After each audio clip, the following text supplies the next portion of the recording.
अस्सलाम वालेकुम। क्वेश्चन ये है कि 516 ए ज़ाब्ता फौजदारी में या क्रिमिनल प्रोसीजर कोड में दो टर्म्स यूज़ की गई हैं।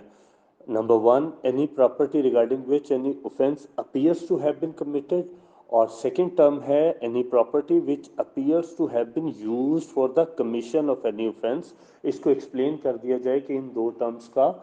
मतलब क्या है। सबसे पहले तो आपको जो यूट्यूब के ऊपर स्पुर्दारी से रिलेटेड और 516 से ए से रिलेटेड डिटेल जो है वो वॉइस मौजूद है, आप उसको भी सुन सकते हैं। लेकिन आपके सवाल का जवाब ये है कि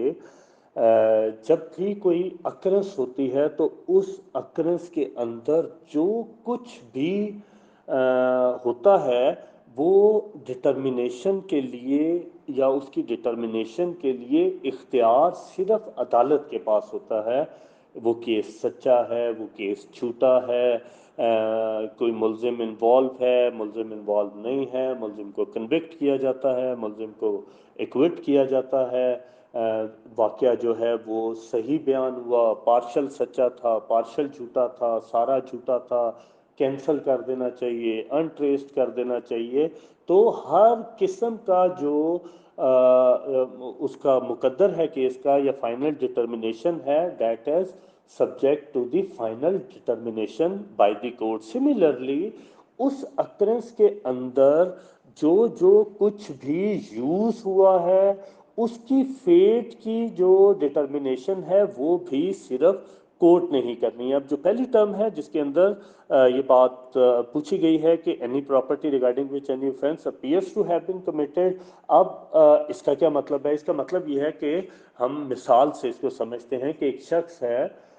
उससे कोई शख्स कोई मुलजिम जो है वो असले की नोक के ऊपर या असला दिखाकर गन पॉइंट के ऊपर उससे वो मोबाइल छीन लेता है। तो अब उसने एक्चुअली ऑफेंस तो कमिट किया है 392 पीपीसी पाकिस्तान पिनल कोड के। उसने जो है उसे वेपन दिखा के या असले की नोक पर उससे उसने उसकी जो मूवेबल प्रॉपर्टी थी मोबाइल, उससे ना सिर्फ उसको डिप्राइव किया बल्कि ये ऑफेंस भी डिक्लेयर्ड है इन शेप ऑफ 392 पीपीसी। अब ये जो प्रॉपर्टी थी उसकी मूवेबल प्रॉपर्टी मोबाइल, ये वो प्रॉपर्टी है regarding which any offence appears to have been committed, क्योंकि जिस वक्त वो फर्स्ट इंफॉर्मेशन रिपोर्ट दर्ज करवाएगा तो वो यही लिखवाएगा कि आज मैं इस जगह खड़ा था या जा रहा था या गाड़ी पर था या मोटरसाइकिल पर था और मुझे फलानी जगह पर इस नामालूम ने या मालूम शख्स ने रोका और असला दिखाकर उसने मेरा मोबाइल मुझसे छीन लिया। अब जो उससे मेरा मोबाइल छीना गया है ये वो प्रॉपर्टी है जिसके लिए एक्चुअली वो ऑफेंस उस नोन या अननोन एक्यूज ने कमिट किया है। या ऐसी कोई भी प्रॉपर्टी किसी शख्स जो है उसको फायर लग जाता है, उसकी जो शर्ट है वो कब्जे में ले ली जाती है, जो इंजर्ड है, तो ये भी वो प्रॉपर्टी है जिसमें किसी को जख्मी किया गया और पुलिस ने जो है उसकी जो ब्लड स्टेन क्लोथ थे वो अपने कब्जे में ले लिए। या मौके के ऊपर अगर कोई भी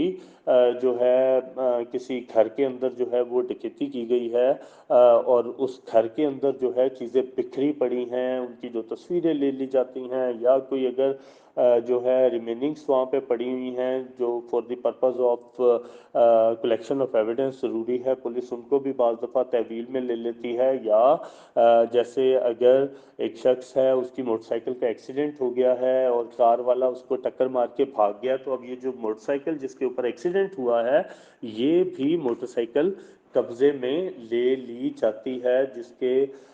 जो पुलिस है वो उसको बजरिया फर्द मकबूजगी के थ्रू जो है वो कब्जे में ले लेगी। अब ये वो सारी प्रॉपर्टीज़ हैं जिसके अंदर जो है जिनके लिए एक्चुअली ऑफेंस कमिट किया गया, और हर वो चीज़ जो कि यूज़ की गई है बाय द कल्प्रेट्स वो भी अगर कल को रिकवर होती है, या फॉर एग्जांपल एक घर है उसके जाली डॉक्यूमेंट्स बना के कोई कोर्ट के अंदर आ जाता है, या कोई रेवेन्यू अथॉरिटीज़ के पास रजिस्ट्री करवाने की कोशिश करता है, इंतकाल करवाने की कोशिश करता है, तो अब ये जो डॉक्यूमेंट्स हैं फोर्स जिनके थ्रू एक्चुअली ये फ्रॉड करने की कोशिश की गई है, ये वो प्रॉपर्टी है जिसके थ्रू कोई ऑफेंस करने की कोशिश की गई है। या वो जो पहला मैंने मिसाल कोट की थी कि किसी ने असले की नोक के ऊपर जो है वो मोबाइल छीना, तो जिस वक्त ये कल्प्रेट पकड़ा जाएगा तो ये उससे पिस्टल जो है उसको भी रिकवर किया जाएगा। तो जब ये रिकवर किया जाएगा तो ये वो प्रॉपर्टी है जिसके थ्रू ऑफेंस कमिट किया गया। अब इन सारे, चाहे जिस प्रॉपर्टी के लिए जो है वो ऑफेंस कमिट हुआ है या जिसके ज़रिए ऑफेंस कमिट किया गया है,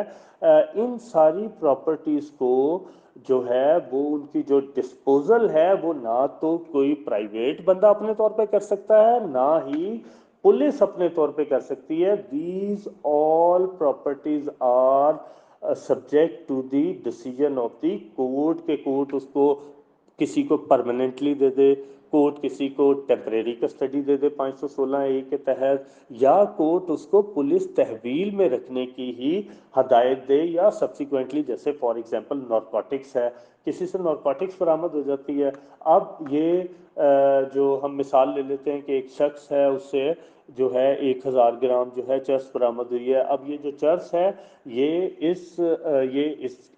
ऑफेंस तो हो गया कि उसने 9C कमिट किया है। जब पुलिस इसको तहवील में लेगी तो ये जो है कोर्ट की डायरेक्शंस के बगैर ना तो इसकी जो है डिस्पोजल हो सकती है, कल को कोर्ट जो है उसको कॉन्फिस्केट भी कर सकती है, और जब फाइनल डिसीजन होगा इन फेवर ऑफ द जो गवर्नमेंट है, और या कल को जब इसको जलाना होगा, तबाह करना होगा, ख़त्म करना होगा, तो उसके लिए भी कोर्ट की परमिशन जो है वो ज़रूरी है। तो ये वो सारी प्रॉपर्टीज़ हैं जिनका अल्टीमेट ऑर्डर जो है वो कोर्ट ने ही करना है, चाहे वो किसी शख्स को देना है, चाहे उसका जो है उसको डिमोलिश करना है, या जो है कोर्ट उसको हदायत करती है कि इसको बेच दिया जाए, कुछ भी है वो 516 ए से ऑनवर्ड्स जितने सेक्शन है वो उसकी टेम्परेरी या उसकी परमानेंट डिस्पोजल के बारे में जो है वो गाइडलाइन प्रोवाइड कर रहे हैं। तो इस वजह से ये जो दो नोशंस यूज़ हुए हैं ये हर उस चीज़ को कवर करते हैं, चाहे कोई लेजिटिमेट प्रॉपर्टी है या कोई इलीगल प्रॉपर्टी है, जिसको केस प्रॉपर्टी कहते हैं, कि वो जो केस प्रॉपर्टी है इसका जो अल्टीमेट डिस्पोजल है वो कोर्ट की डायरेक्शन से ही होना है, चाहे वो किसी शख्स को दें या उसको गवर्नमेंट के हाथ में जब्त कर लें, या उसको कोर्ट जो है तबाह करने के, जलाने के या डिमोलिश करने के डायरेक्शंस दे दे। तो इनका ये मतलब है।